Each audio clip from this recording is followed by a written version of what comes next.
Hi, this is IMRANA Ali coming to you from Urban Living. Today's guest is Mr. Joe BECTON.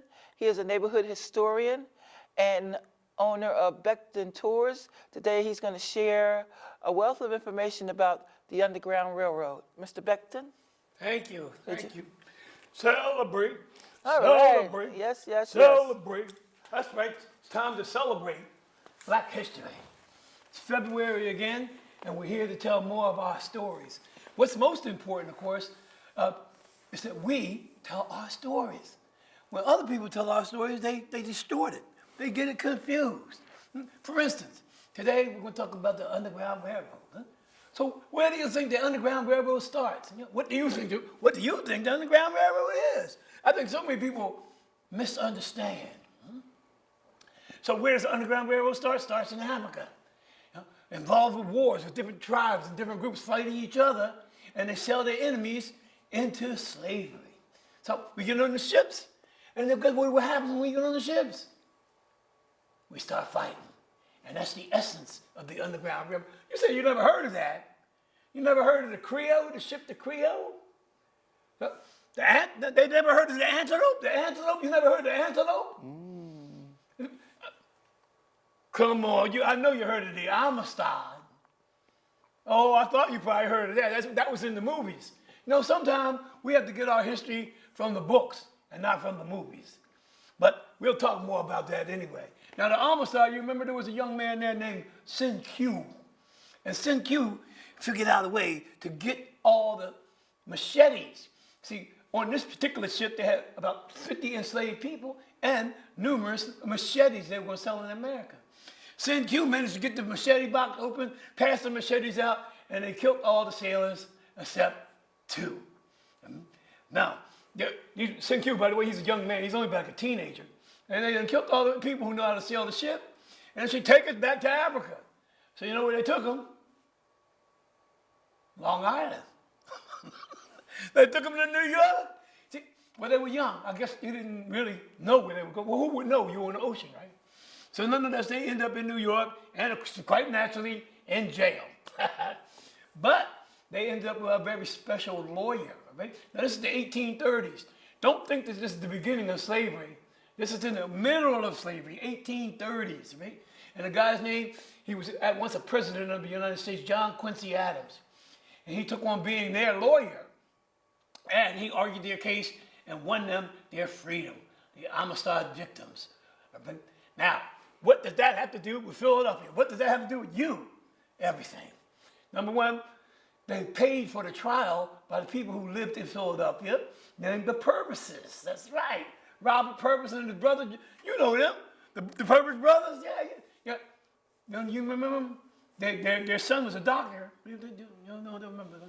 Oh, I know why you remember them. Their wives, both Joseph and Robert, married Fortons. Harriet and Margaret Fortin. Everybody knows the Fortons of Philadelphia. Underground Railroad operators, James Fortin, sailmaker, millionaire. Well, let's go back to the beginning. That's in the middle. In the beginning, we were on them ships fighting. That's right. And sometimes we won the fight, and we never heard about it in the newspaper. We never heard about it in the history book. Of course, who won? Oh, that's right, we won. So you didn't hear about that. Oh, you don't get everything in the history book. And you definitely don't get everything on TV. But nonetheless, that's where we began, fighting in those places. Now, 100 years before the English and the French got into the slave trade, the Spanish, the Portuguese, and the Dutch were in the slave trade. So, for 100 years, they didn't really take Africans from Africa to America. They brought Americans around the world. I did say Americans. I mean Indians, right? American Indians, yeah, Americans. Took them around the world. So some of the first people involved in that international slave trade were Native Americans that they took all the way around. So sure enough, down in Brazil, that was the big place. Millions of Africans went to Brazil. Now back to this day, when you go to Brazil, you have a pretty good time. A lot of people there partying, they know what to do. They know about spirituality. They know how to treat other human beings. So if you have a chance in Brazil, you might want to check it out. Oh yeah, there's a criminal element there too, but we have a tendency on our media to emphasize criminals and de-emphasize the honest people. Right? And we'll talk more about that too. So sure enough, they started bringing people to North America. So once again, 100 years before they really started bringing people to North America, they were taking people around the world. Right? So that was the early part of slavery. By the way, we don't like to talk about that because there's some question. If they took native people around the world and they met Africans and they came around the world, who was Indian and who was African? It's just a coincidence, right? That don't matter. It's just a coincidence. So sure enough, by the 1730s, they were bringing Africans to America, and down in Bakongo, or what we call today Congo, Republic of Congo, down in Bakongo, there was a tribal group that was having wars. We often had wars in Africa. They were having wars with each other, and they captured their enemy, they packed them up, and they sold them to the Spanish. So they packed up a little small company of soldiers and sold them to the Spanish. The Spanish brought them over here to South Carolina. When they got to Charleston, South Carolina, they let them out. And when they got out, guess what they started doing? Trying to figure out how to get back home. Said, what are we doing here in South Carolina? What is South Carolina anyway? They heard a rumor though. They heard a rumor. A couple 100 miles south from here, there was a black state, a place where you could go and be free. That's right. People who had escaped from the Spanish had gone and set up a fort called Fort Moose or Fort Musa over there by St. Augustine. And if you could get to St. Augustine from Charleston, South Carolina, you were going to be free. That's right. That's right. And they said, oh, we can do that. But you had to have a plan. So here's the plan. They said, well, look, we're going to tell everybody, because we know that a lot of our soldiers are all around here. They got delivered here. We're going to tell everybody that we're going to leave on this day, and we're going to have a fight and go. Now, how did they spread the message?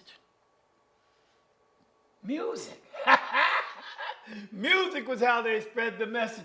And we call it drumming or polyrhythms. So the message went across the airs. People heard it. They knew what it was. You know, after this time, this was called the Stono Rebellion, by the way. And after this time in colonial English America, they made music illegal. Drums were illegal. That's right. I ask you, what kind of country makes music illegal? Oh, ours. Man, that's right. All right, that's right. Well, sure enough, they broke away. They killed a bunch of people on their way. Oh, yeah, they murdered people. They were soldiers. Yeah, and then you enslaved them. You think they're not going to murder somebody? They murdered people. And they were on their way to Florida. Unfortunately, the South Carolina militia caught up with them. They had another battle, and they killed almost all the soldiers and took the women and children back to slavery. So that was called the Stono Rebellion, 1739. So when did we start fighting? We started fighting when we got on the boats, right? We started fighting when we came to America, 1739. And we've been fighting and struggling ever since. And that's what the Underground Railroad is.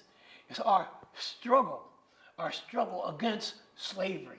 Whether it was on the seas, whether it was in the fields, and you'll see every place and every step. So sure enough, we're in America now. It's the 1700s. As a matter of fact, I think we're going to have the 250th anniversary of America right now. I think we are. Were you celebrating? You know what? Yes, the 250th anniversary of the United States of America. Now, as we said, we always like to say America's the land of the home and the free and the brave, but everybody wasn't free, remember? And that was a big issue. So we're going to have a revolution, and is the revolution going to be for freedom? Well, many of us think that the revolution was for freedom, but you have to take a closer look. How about those papers? See, when it comes to the Underground Railroad, there's all kinds of resistance. There's the physical resistance that we just talked about. And then there was a political resistance, right? Now, that Declaration of Independence should have held the secret of the secret of personal freedom. All men are created equal, endowed by the Creator with certain inalienable rights to life, liberty, and the pursuit of happiness.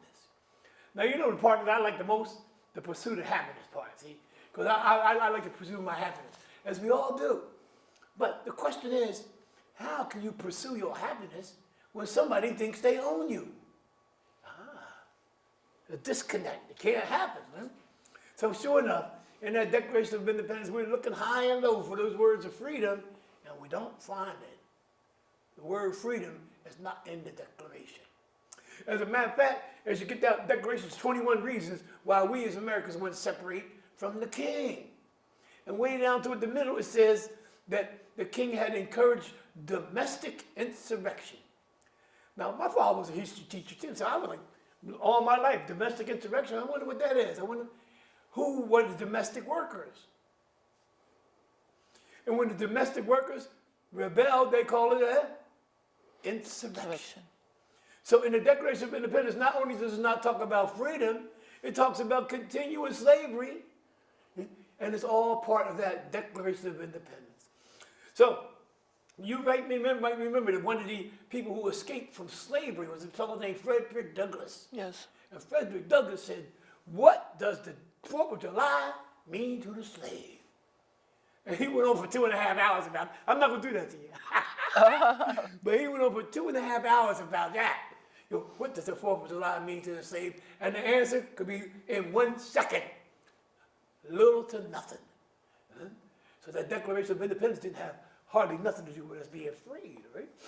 So sure enough, we said, boy, we'll fight for freedom. So we joined the army. We joined the army. There are 5 ways to join the army. One could be an enslaved person like Billy Lee. Billy Lee, that's what George Washington called his personal valet and slave. There's Billy Lee. He said, well, I'm going with you, George, to the war. I'll be with you all the time. So Billy Lee stayed with George Washington all 8 years of that war. As a slave, all right? Not as a soldier. But then there were many other people who were soldiers, all right? One of my favorite was Windsor Fry. So he got out of slavery when he was young, joined the Revolutionary Army when he was 16. Yes, he did. And he fought for the 8 years of the Revolution. Eventually, he got a land bounty. Now, in those days, if you survived the war and you get enough paper to prove to the lawyers, you could get a pension and a bounty. And Windsor Fry got a pension and a bounty. So that's one of the many stories that we never hear about people who freed themselves before the Revolution, fought during the Revolution, then after the Revolution got land bounties and pensions with their families built on and have been prosperous almost ever since. So Windsor Fry, a free man who fought in the Revolution. Hey, how about a substitute? You know, a really rich person would say, wait a minute, hold on, I can't go to war. That sounds familiar. I can't go to war. I mean, I'm too important. Somebody might kill me. So I'm going to hire a substitute. So a substitute could be Irish or African or even some other Eastern European. And they would take their place in war and the wealthy people wouldn't have to die. So substitutes, right? Oh, by the way, later on in life in America, we would think that was a coward. But right in the Revolution, he said, well, you know, he is an important and responsible man. He can't go out there and get killed like me. Well, whatever. So that was 3 ways. So enslaved, free, substitute. The government actually bought people and freed them so that they could fight in the Revolution. The Rhode Island Regiment, the first Rhode Island Regiment, was partially 400 people was in total, about 200 of them were bought by the government and freed so they could fight in the Revolution. Hey, that sounds familiar. People getting out of jail that don't happen very often. Not very often. So sure enough, that's the ways that Africans could serve in the American Army. By the way, Native Americans too could serve in the American Army like that too. So sure enough, the revolution is over. The Americans have won. It's the land of slavery. You know, sometimes I think we listen too much to songs and not enough to what politicians are doing. Because sure enough, when the Constitution came, we're like, yeah, the Constitution, this is it. We're going to be free. No. What do you mean, no? Did you realize that in the United States Constitution, they don't mention the word slavery? They don't mention the word black? it's almost like they totally ignored us. Of course, that was only the first 4 pages, right? We had a lot more to write as time went on. But sure enough, that Revolutionary War ended. We didn't get our freedom. The Constitution didn't give us our freedom. And we're feeling kind of miserable. Feeling kind of miserable. We feel like you got kind of stuck in the back there. Well, sure enough, here comes the War of 18. Now, why is there a War of 1812? I want to ask myself that. Because the British attacked one of our ships called the Chesapeake. I think it was 1807. And then the War of 1812, that's a couple years later, but that's what we claim. The British attacked the Chesapeake. Now, you know what the British were looking for? They were looking for runaway slaves and sailors. So the Navy would always use Africans because they always needed people. Africans knew how to do the work. The better worker you were, the higher you could get. Of course, you couldn't get past the first mate. As a matter of fact, you couldn't get past the ABC, able-bodied seamen. But you could move up to the able-bodied seamen. You got a decent pay. And when your ship came in, when you finally got home, guess what you had? What? Money. You've been gone for a year or two. Now you're back with money. So here you are. You come back from a sea voyage. You're back with money. How about the famous black sailor, Paul Cuffey? You know about him. Check him out. He bought his own boat. He was a captain. He brought people back from America back to Africa, to a country called Sierra Leone. I didn't mention Sierra Leone? Well, you know, during the Revolution, the British said, any African who comes to fight for the king will be free. You know what George Washington said?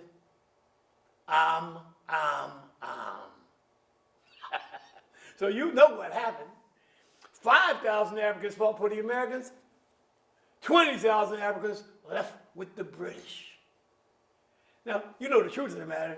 British don't like Africans no more than Americans do, right? So what happened? We went to Nova Scotia.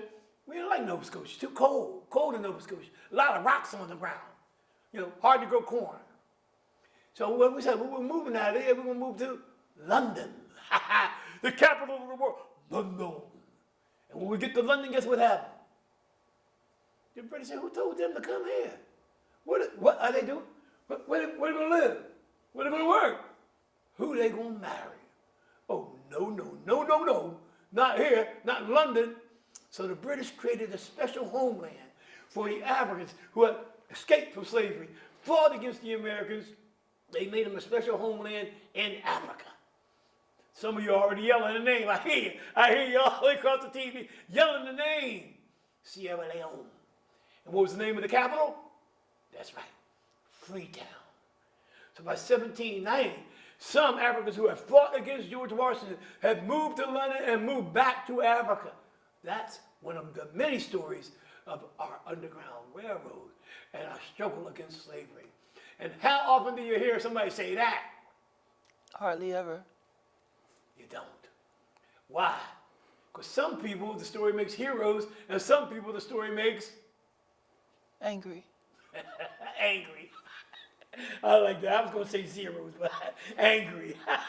Very good. Very good. So, now, a lot of you were yelling Liberia. I know you were. I know you were yelling Liberia. And you're right. Liberia is the government that the United States set up to export free African Americans back to Africa.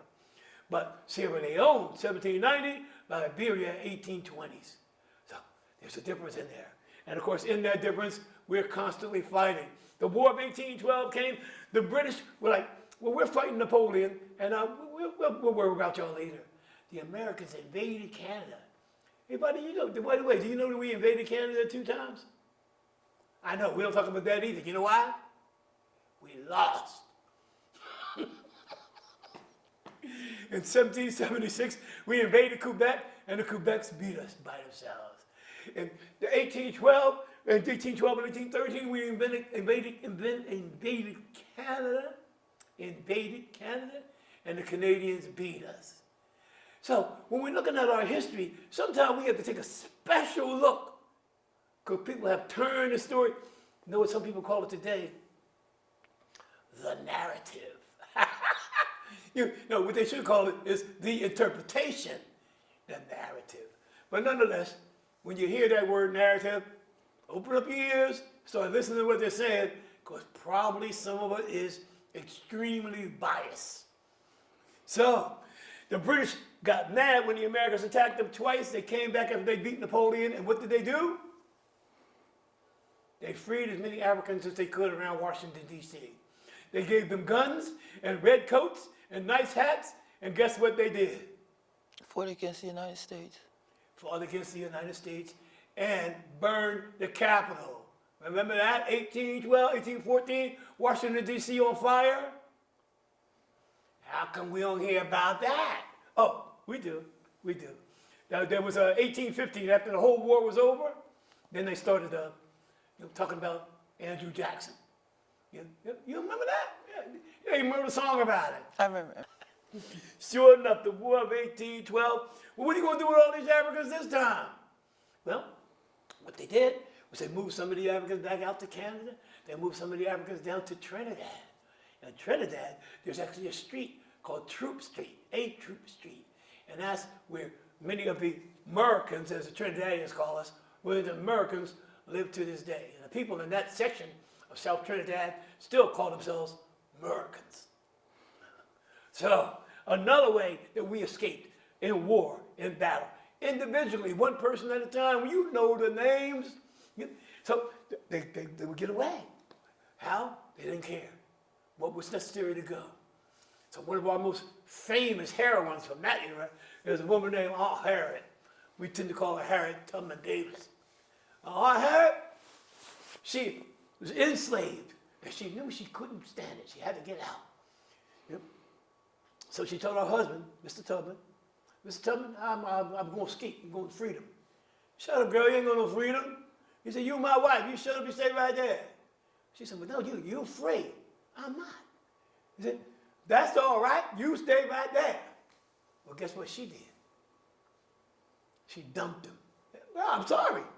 I love marriage and marriage life. I love all that stuff, family life. But when your man said you can't be free and you can't be free, look what Aunt Harriet did. So she dumped him. And she started on her trail. When she got away, she came back for what? Because you can't be happy without your family and your friends. She's up here in Pennsylvania somewhere, they down there in Maryland. You can't be happy. So what she do? Went back and got him. She went back and got him. That's right. Now we hear all the stories about Harriet. She's out there in the woods in the wintertime. Steal away. That's right. And when you heard the song, you know that tomorrow night Harriet be back. And we be stealing away. Yes, ma'am, yes, ma'am. That's how it happened. So that we forget all these people. Right? Hey, how about the first woman that sued for freedom that got the state to change the Constitution? You remember her, don't you? Elizabeth Ferguson? What's that other name they called her? Well, her real name was Elizabeth Ferguson.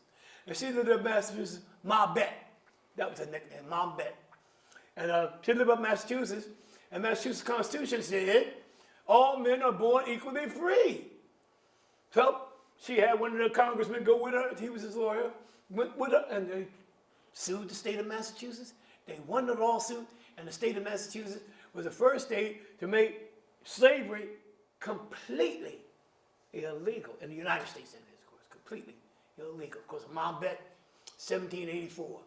Now, y'all in Pennsylvania say, oh, no, we in the slavery of 1780. Yeah, Pennsylvania in the slavery of 1780, but nobody got free for 28 years based on the law. See, so you got into slavery, then you got the gradual abolition of slavery. Mm-hmm. And I say one is real and one is a trick. So sure enough, Mom Bet, Harriet Tubman, just to name a few of the wonderful heroes that stepped up, heroes, if you will, that stepped up, to make sure that we would have a better life and the kind of life that we want. It's kind of interesting, right now there's some people coming to America right now for a better life.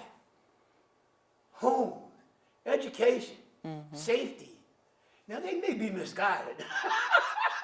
They may be misguided, but that's what they're coming for.